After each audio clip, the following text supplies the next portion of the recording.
Unit G, George 5. Have a female on the line stating her boyfriend is feeling homicidal and suicidal. I was working a beat over from a really good friend of mine. His name was Steve.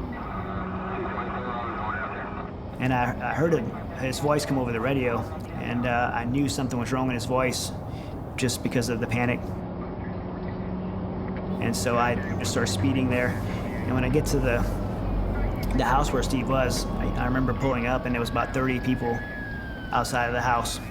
And this lady was actually arguing with her husband. It was a domestic violence call. So the husband's in the house. He wanted to get to her. And Steve told me, hey, this guy barricaded himself in the back bedroom and he has a gun.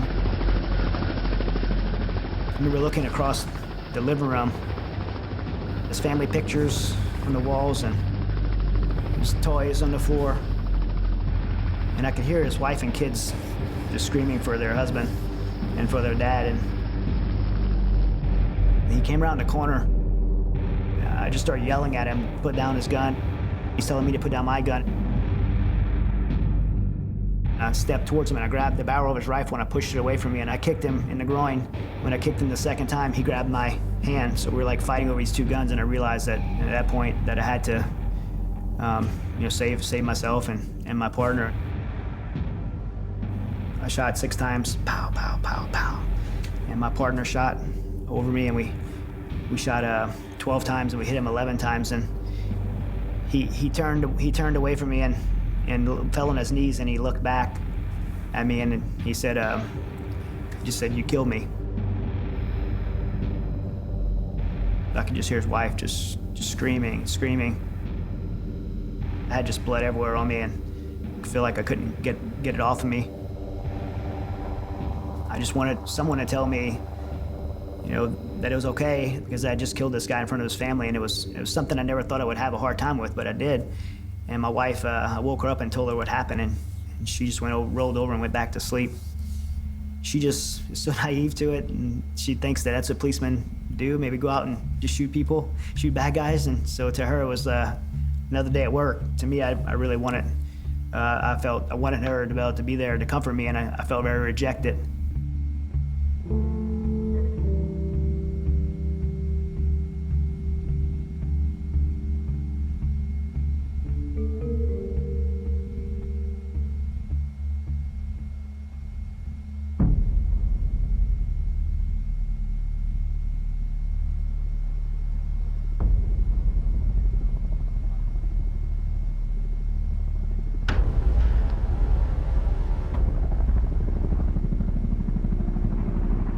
When I first went there, it was like the excitement was so much. I remember getting to Afghanistan in the middle of the night, and it was still dark, and I was like, wow, I can't believe all this training to do this, to be a Force Recon Marine, do these things, and I'm here. It's real. Like right outside, somewhere in the dark, is the bad guy, and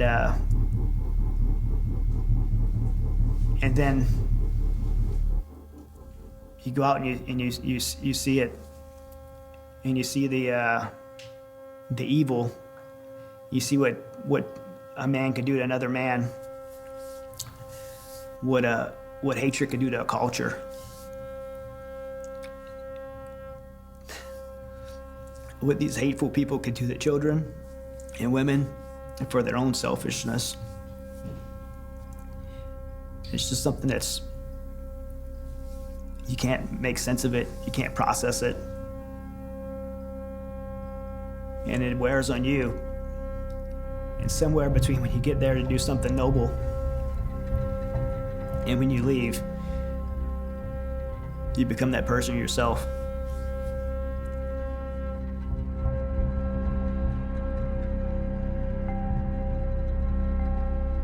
I allowed hate and bitterness to come into my heart, and I couldn't be that way in Afghanistan and then come home to my wife and be someone different.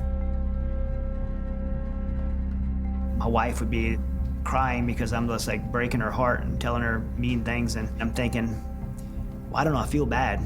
I just had this hate in my heart to kill bad guys. I just took my hand and grabbed a handful of her cake, threw it against the wall, and just destroyed my daughter's birthday party. My wife picked me up from the airport. Before we even got home, I wanted to be back. I was out of control, and I didn't feel bad about it. This guy comes to the window of our car, his grandson in his arms, and he was dying and bleeding and asking for help. It made me angry and bitter towards my wife because I couldn't really tell her what I wanted to tell her about what I was doing. Rolled down the window and gave him probably like a buck or whatever. She would think I was some sort of monster. We sat back about an hour later and we were like, what point did we become this cold?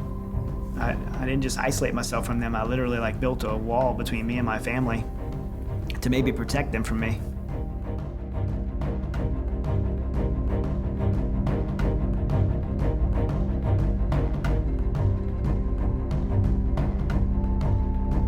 I started having anxiety.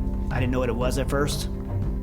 I'd feel my arms go numb, and then my face started going numb, and I felt like my throat was swelling shut. I didn't tell anyone when I started to feel this fear because I was scared that someone would think I was weak. I would put myself in a panic attack in fear of the symptoms of a panic attack. I went from being a very angry person to being just weak and just broken. And I didn't know what to do.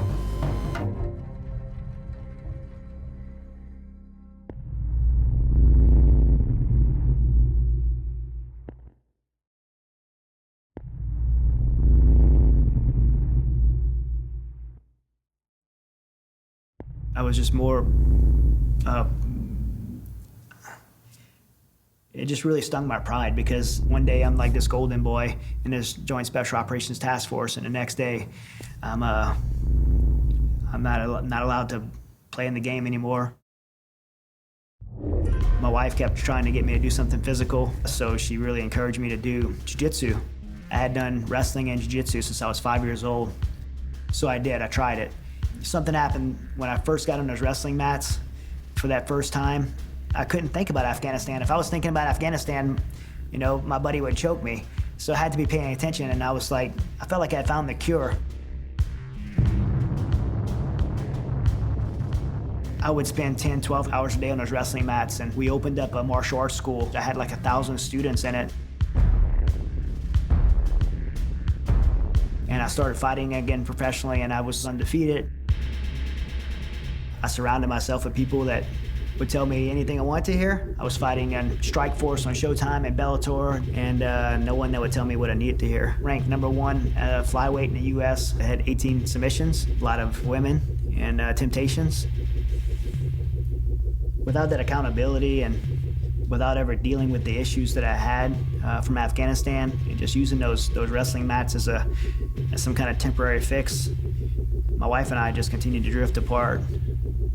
Our marriage was it was dead. See, the loneliest place I've ever been in my life is laid in my own bed with my wife's back turned to me. And eventually it would lead to falling into relationships with other women. I chose to separate from my wife.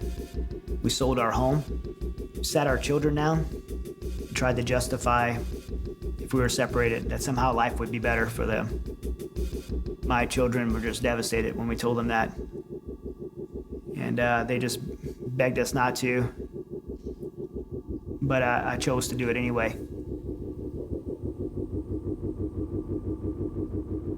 What that time alone gave me the opportunity to do was realize that all these other things that I kept blaming everyone for being an idiot wasn't the problem. The problem was me.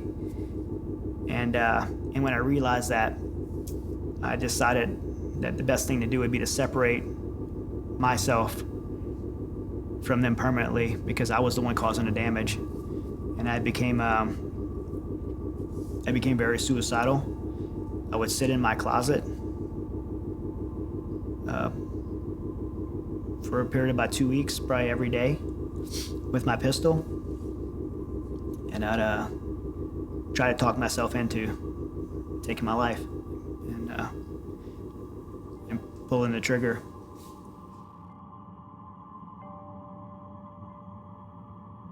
My wife, on the other hand, is having a completely different reaction than me. She's in church every day praying for me. She said she didn't know how to pray for me because she was so angry, so she would just pray to God. She'd say, God, let me see Chad the way you see Chad. Help me to forgive Chad. the way you forgive Chad. She asked me how could I have done all these professional things in my life and been successful at. She's like, how could you do all these things and when it comes to your family, you'll quit? And, she was absolutely right. And I decided that I was gonna put the same professional work ethic, the same character, same discipline, the same things that I put into my professional life, into my family and the things that matter most. And I literally put a pen to paper and laid out this plan how I was gonna do it. And I had to go to my wife and ask her, can you find somebody to help me from your church to help me do this? And she introduced me to this man named Steve Toth, who became my mentor. And he looked at my plan that I had on paper and he said, yeah, it's not gonna work. You're gonna fall right on your face again. And I was like, why? He said, well, you didn't put God in this plan. And so I made a decision to just submit my life to Christ and to allow this mentor to walk me into a true relationship with God, a personal relationship that I had never had before. And beyond that, he walked me through a year-long biblical mentorship process of what it meant to be a man. When I did that, this PTSD thing that was controlling my life, it became a set of memories that I had control over. And I discovered that what created the circumstance in my life were the choices I was making every day. And I had never lost control of that. I still had the ability to choose differently.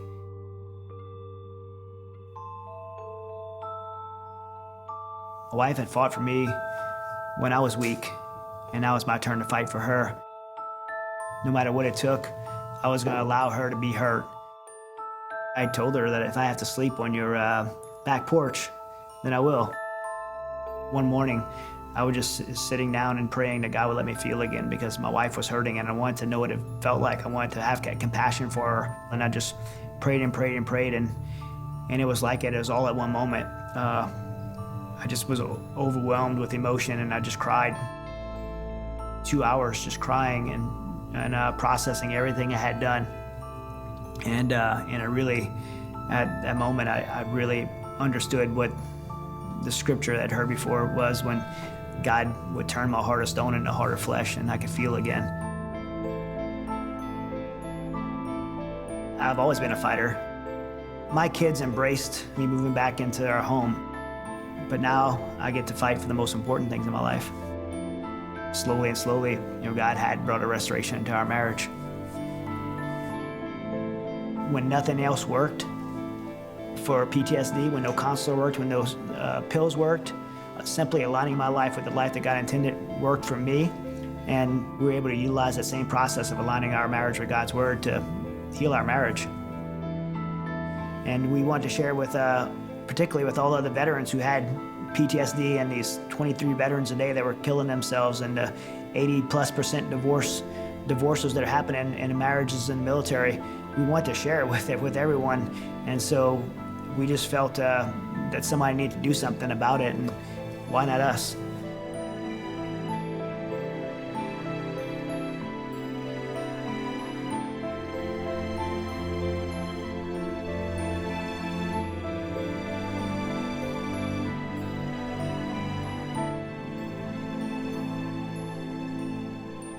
My name is Chad Robichaux, and I am second.